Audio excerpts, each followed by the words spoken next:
members of the Presidency, authorities and distinguished guests. I am humbled and most grateful to have been chosen to receive the BBVA Frontiers of Knowledge Award in Information and Communication Technologies from this foundation, an organization that, as you heard, is devoted to the promotion of research and to the advancement of knowledge. This is indeed a singular honor. There is a fundamental sequence of phases that occur in the life cycle of any particular scientific research that leads to major technological advantages. To illustrate this, I'd like to share with you the journey that I have taken in the case of the Internet. In the first phase, there's the recognition of a need, a desire, a dream, if you will. In my case, this took place when, as an MIT graduate student in 1959, I found myself surrounded by heterogeneous computers, and I recognized that they would eventually need to communicate with each other. Yet at the time, there was no adequate technology to support such communication. This was a challenging problem. It had not been studied. It's one whose solution would have impact, and I saw how to solve it. Perfect problem to work on.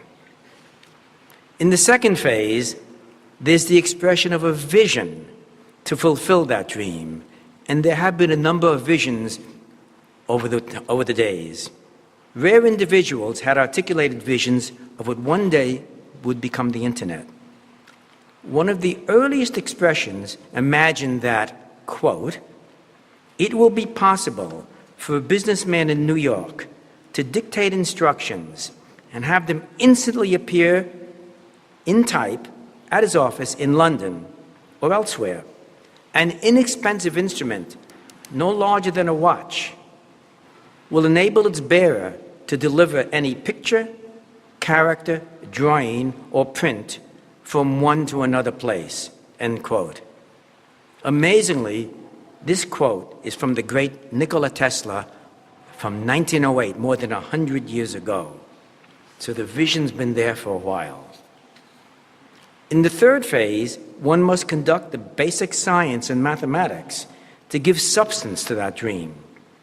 In my case, as a PhD graduate student, in 1962, I established a mathematical theory of computer networks, set up the analytical model, carried out the mathematical solution, articulated the underlying principles that makes that technology so effective. So the understanding was important as well as the development.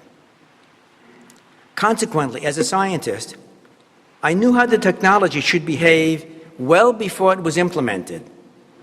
But as an engineer, I also knew what we didn't know. And so we had to experiment along the way.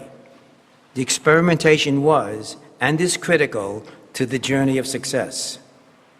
In the fourth phase, the technology must be implemented and deployed. Surprisingly, once the theory was laid out and proven, and this was over 50 years ago, the ideas were unwelcome, ridiculed, and dismissed outright by the entrenched networking industry. It took years before the fundamental ideas were implemented into the practical realization we now call the Internet. Today's Internet has captured the imagination and attention of the entire globe.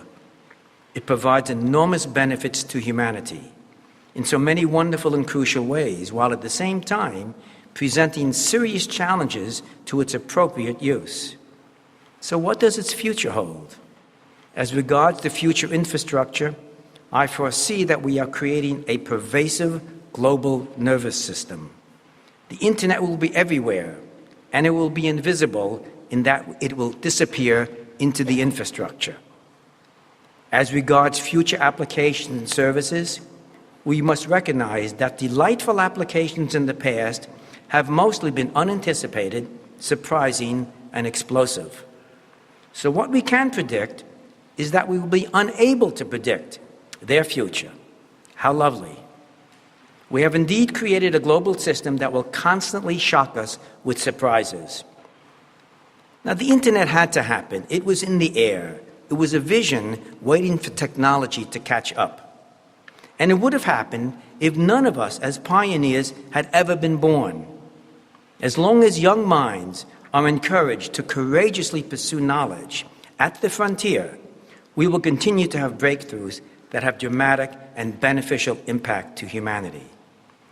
My thanks go to the billions of Internet users who contribute to its wonders, to my brilliant MIT mentors, such as Claude Shannon and the most recent winner of this BBVA award, Marvin Minsky, to my MIT office mates, such as former BBVA winners, Tom Kyleth and Jacob Ziv, and to that small army of amazing PhD students that I've mentored, to my brilliant colleagues, and importantly, to my family, especially my wife, who is here to share this magnificent and humbling award with me today.